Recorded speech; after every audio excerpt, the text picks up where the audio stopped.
Hello student, आज हम चंद्रग्रहण से लौटते बेर का सेकंड पार्ट पढ़ने जा रहे हैं, जिसमें कवि को जो शहर के नगर हैं या शहर है उससे भी अच्छा गांव का माहौल लगा है। इसलिए वो कह रहा है, दूर व्यापारिक नगर से प्रेम की प्रिय भूमि उपजाऊ अधिक है। प्रेम की प्रिय भूमि अर्थात गाँव के खेतों के लिए आया है। जो गाँव के खेत हैं उसको प्रेम की प्रिय भूमि माना है और उपजाऊ भी है। तो लेखक कवि कहता है कि प्रेम की प्रिय भूमि बहुत ही उपजाऊ है और पैरों के तले एक पोखर है। जहाँ पर वह मेड़ पर जहाँ बैठा है वहाँ पर उसे एक पोखर दिखाई देता है, जिसमें पानी में लहर उठ रही है। नील तल और नीचे तल में भी भूरी रंग की घास उगी हुई है, उसमें भी लहरियाँ उठ रही हैं। एक चांदी का बड़ा गोल खम्बा, चांदी का जो गोल खम्बा है वो सूरज के प्रतिबिंब के लिए आया है। एक चांदी का बड़ा गोल खम्बा, उसमें पानी में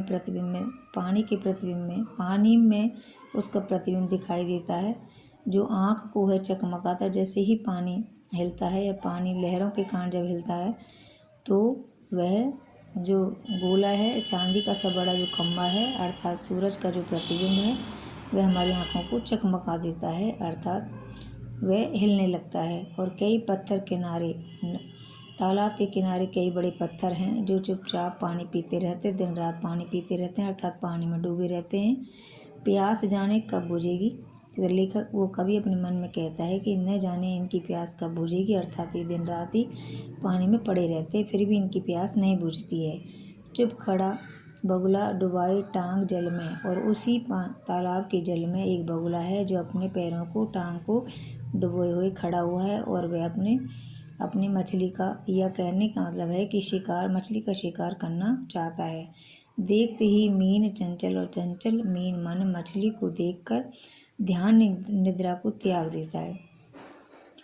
चट दबाकर चोंच में और शीघ्र ही अपनी चोंच में दबा करके नीचे गले के डालता है, गले के नीचे उतार लेता है। यह कह सकते हैं कि शिकार कर लेता है। एक काले माथे, इसके अलावा एक काले माथे वाली या मस्तक वाले जो एक चतुर चिड़िया है वह दिखाई देती है।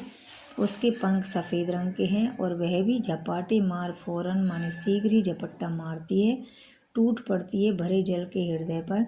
और वह भी भरे हृदय के वो जो तालाब का जो जल है उसके बीचों बीच है जो टूट पड़ती, क्योंकि उसको वहाँ पर एक मछली दिखाई दे जाती है।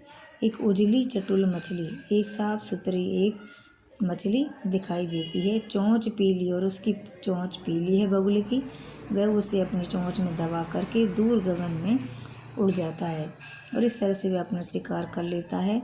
और कवि को भी ये जो खेतों का जो माहौल है, वातावरण है और जो सुंदरता है वह बहुत मन भाई है, इसलिए वह यहाँ के दृश्यों को देखकर बहुत ही रोमांचित हो रहा है।